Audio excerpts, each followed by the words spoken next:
ये कहानी है 17 साल की प्रिया की, जो 10th में टॉप करती है, सपना ऑफिसर बनने का, लेकिन पास में पैसा नहीं। यहाँ पे मिलता है उसे एक फ्री कोचिंग का ऑफर, सस्ते हॉस्टल का लालच। प्रिया को लगता है कि अब तो ऑफिसर बन के ही लौटूंगी, लेकिन आखिर ये कैसे सस्ता हॉस्टल पड़ गया महंगा? आखिर क्या चल रहा था इन हॉस्टलों में कि प्रिया जैसी होनहार लड़की को देह व्यापार जैसा धंधे के लिए मजबूर होना पड़ा? साथ ही इसी हॉस्टल में प्रिया की दोस्त को क्यों करना पड़ा? आखिर क्या चल रहा था पर्दे के पीछे? ये कहानी सिर्फ प्रिया की नहीं है, बल्कि उन हजारों लड़कियों की है। आखिर कैसे पटना के इन हॉस्टल के चुंगल में फंस जा रही है। 10 बजे के बाद 1 बजे तक, 4 बजे सुबह तक गाड़ियां कहां से आती है? फॉर्च्यूनर, मर्सिडीज, इंडिवर, या ये गाड़ियां में फिर कौन जा रहा है और कहां जा रहा है? 9 बजे के बाद बच्चे बच्चियां कहां निकलती हैं? क्या है फ्री कोचिंग के पीछे का मोटिव? कैसे 15,000 रुपए कमाने वाला एक आदमी रातों रात करोड़ों की हॉस्टल का मालिक बन जाता है? कौन है इन रैकेट के पीछे? कैसे रैकेट काम कर रही है? कैसे भोली भाली लड़कियों को इन रैकेट के जाल में फंसाया जा रहा है? लगभग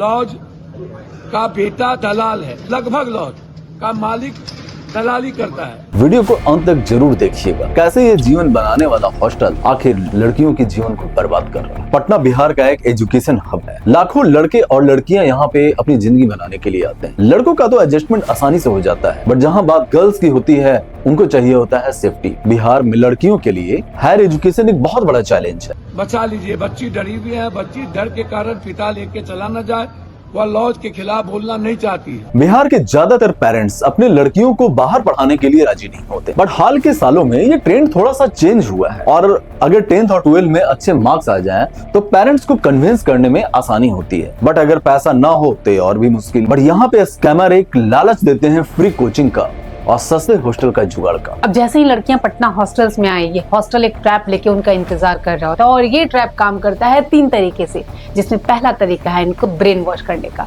अब ब्रेन वॉश कैसे किया जाता है? ये हॉस्टल में जानबूझ के ऐसे वार्डन रखी जाती है जो कि शादीशुदा हो, जिन पे लड़कियों को ट्रस्ट आसानी से हो, उनकी बड़ी बहन जैसी हो, उनकी फ्रेंड जैसी हो, उनकी आंटी जैसी हो, ताकि वो अपने इमोशंस, अपने घर की कंडीशन, सारी चीजें उनके साथ शेयर कर सके।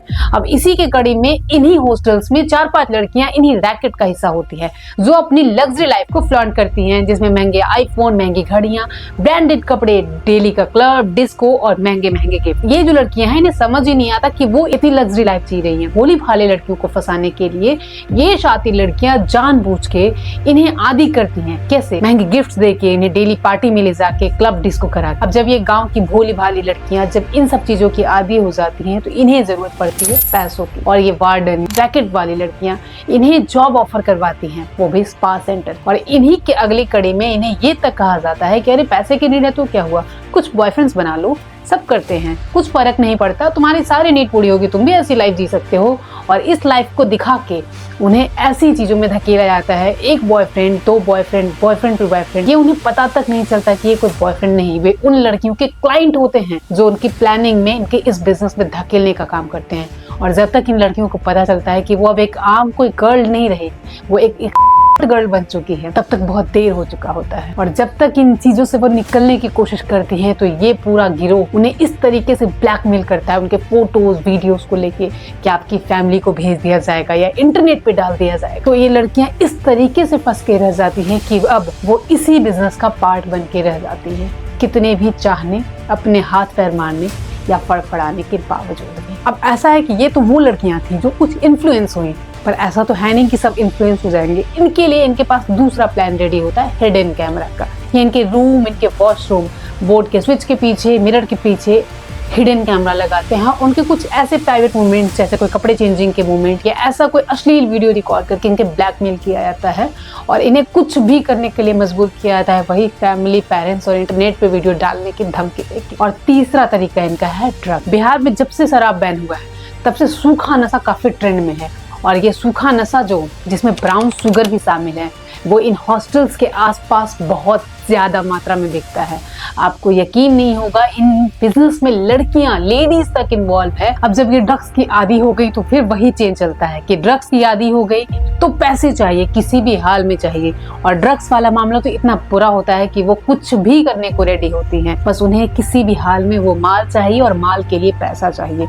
और ये गिरोह इस तरीके से काम करके इन लड़कियों की जीवन बर्बाद कर रहा है। अब सवाल बनता है कि पटना जैसे राजधानी में ये काम इतने आसानी से कैसे हो रहे हैं? तो आप जान के हैरान हो जाएंगे कि इसमें शामिल होते हैं बड़े बड़े नेता, ऑफिसर, बड़े बड़े बिजनेसमैन, क्योंकि ये सारे हॉस्टल गर्ल्स सप्लाई ही होते हैं ज्यादातर इन्हीं लोगों, और जिसकी वजह से इन हॉस्टल मालिकों के ऊपर इन नेताओं का पूरा हाथ होता है। अब पुलिस खुद ही मानती है कि आधे से ज्यादा तो हॉस्टल रजिस्टर्ड ही नहीं है, मतलब वो या तो घर या फिर सराय के नाम पे चल रहा है। पुलिस डेटा के हिसाब से जब वो हॉस्टल ही नहीं है तो वहाँ रहने वाली लड़कियों का पुलिस के पास कोई डेटा भी नहीं है, कोई पुलिस वेरिफिकेशन भी नहीं है। इसी वजह से जब कोई भी क्राइम होता है तो वहाँ के मालिक आसानी से निकल जाते हैं, क्योंकि वहाँ पे तो हॉस्टल चल ही नहीं रहा था। ये लॉजेज पर बुलडोजर आपके कब चलेंगे, जिसका कोई रजिस्ट्रेशन नहीं है, कोई निगरानी नहीं है। अब रिसेंटली देखा गया कि पटना में शंभू हॉस्टल में जो नीट की छात्रा के साथ गलत हुआ, वो ये साफ साफ दिखाता है कि कैसे एक 15,000 रुपए कमाने वाला आदमी रातों रात करोड़ों का हॉस्टल का मालिक बन गया। सोचो, इतना हीनियस क्राइम होने के बावजूद भी 3 और 4 दिन तक पुलिस वहाँ तक पहुँच तक नहीं पाई। जबकि कोई भी क्राइम होता है तो एटलीस्ट पुलिस को इंस्टेंट वहाँ पहुँचना होता है, और चूंकि पुलिस जब 3-4 दिन बाद पहुंची